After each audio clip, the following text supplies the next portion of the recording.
नमस्कार। आज के वीडियो में बाबर द्वारा भारत पर आक्रमण करने के जो कारण रहे उनके बारे में पढ़ेंगे। तो दिल्ली सल्तनत के पश्चात भारत में मुगल वंश का शासन प्रारंभ होता है और भारत में मुगल राज्य की स्थापना बाबर ने 1526 ईस्वी में की। तो 1526 ईस्वी में पानीपत का जो प्रथम युद्ध था उसमें दिल्ली सल्तनत के जो सुल्तान थे इब्राहिम लोदी, उनको पराजित कर बाबर ने भारत में मुगल राज्य की स्थापना की। तो पानीपत के प्रथम युद्ध से मुगल राज्य स्थापना की प्रक्रिया प्रारंभ होती है और वह फिर 1527 के खनवा के युद्ध तथा उसके पश्चात घाघरा के युद्धों से यह पूर्ण हो पाती है। तो इन तीन युद्ध यानी पानीपत का प्रथम युद्ध, खानवा का युद्ध तथा घाघरा का युद्ध, इन तीनों युद्धों के परिणाम स्वरूप बाबर भारत में मुगल राज्य की नींव रख सका। अब चर्चा करेंगे आक्रमण के प्रमुख कारण। तो बाबर द्वारा भारत पर आक्रमण करने के अनेक कारण उत्तरदायी रहे थे, जिनमें से प्रमुख कारण है, पहला कारण है बाबर की बढ़ती हुई महत्वाकांक्षाएं। तो बाबर के भारत पर आक्रमण करने का यह प्रमुख कारण था और वह तैमूर के कार्यों से भी अत्यंत प्रभावित हो चुका था, क्योंकि बाबर ये देख चुका था कि तैमूर ने किस प्रकार जो भारतीय धन है और संसाधन है उनका सहारा लेकर अपने जो मध्य एशियाई साम्राज्य है उसको सुदृढ़ किया और जो अपनी राजधानी थी उसको कला कौशल का केंद्र बना दिया था। और पंजाब का जो एक भाग तैमूर तथा उनके जो वंशज हैं उनके अधीन रह भी चुका था, उस पर अधिकार करना बाबर अपना कानूनी अधिकार समझने लग गया था। और अपन देखें तो बाबर के समक्ष भारत पर आक्रमण करने का एक अन्य कारण भी रहा कि उन्होंने ये समझ लिया था कि उसके जो राज्य का विस्तार है मध्य एशिया में वह उत्तर पश्चिम से संभव नहीं था। तो बाबर एक महत्वाकांक्षी शासक होने की वजह से उसने दक्षिण पूर्व यानी भारत की तरफ से अपने जो मध्य एशियाई साम्राज्य का विस्तार करने का निश्चय किया। फिर दूसरा कारण है भारत की राजनीतिक स्थिति।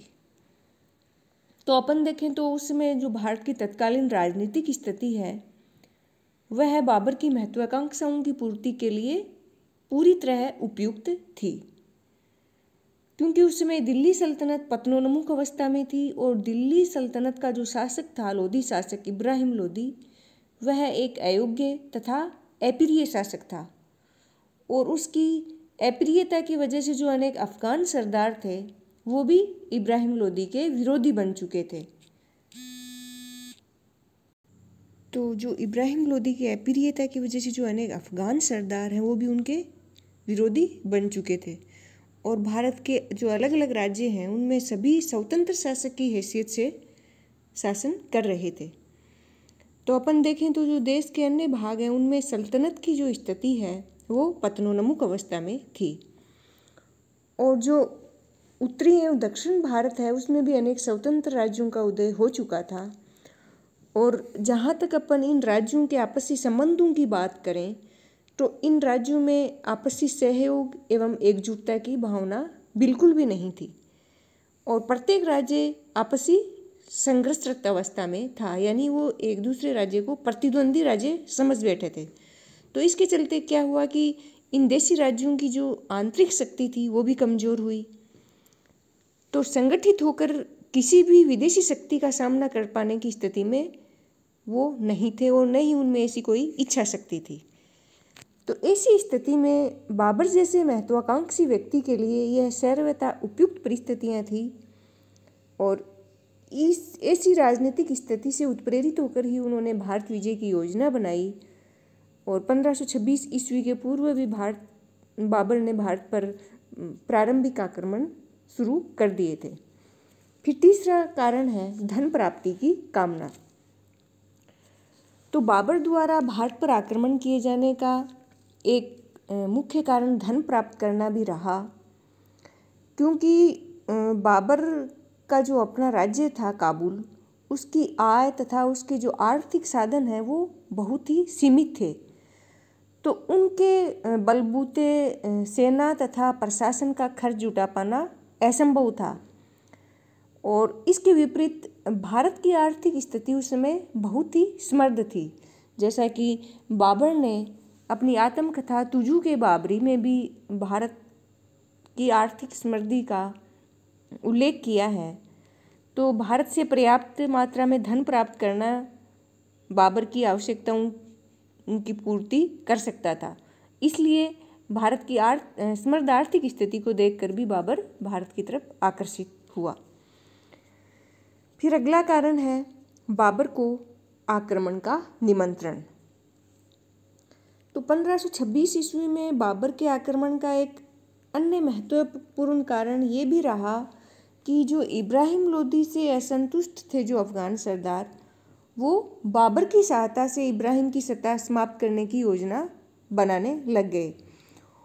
और अपन देखें तो इसी योजना के तहत आलम खां लोदी तथा दौलत खां लोदी ने बाबर से मुलाकात कर सहायता की मांग भी की थी।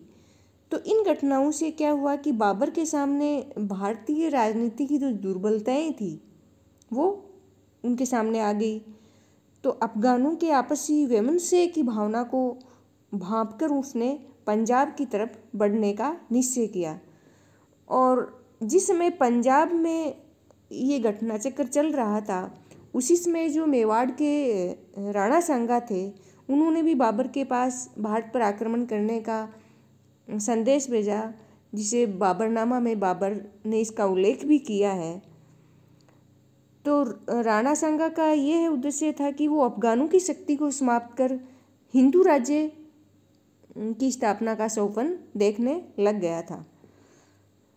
तो अफगान सरदार और राणा सांगा के निमंत्रण से ये निश्चय बाबर का भारत आक्रमण का हौसला बढ़ा और उसने भारत पर आक्रमण करने का निश्चय किया। तो अपन देखें तो बाबर के भारत पर आक्रमण करने के अनेक कारण रहे। कुछ विद्वानों का एक मानना है कि बाबर के भारत आक्रमण का उद्देश्य मूर्ति पूजा को समाप्त कर इस्लाम धर्म का प्रचार प्रसार करना भी रहा, परंतु ऐसा उद्देश्य उनका नहीं था।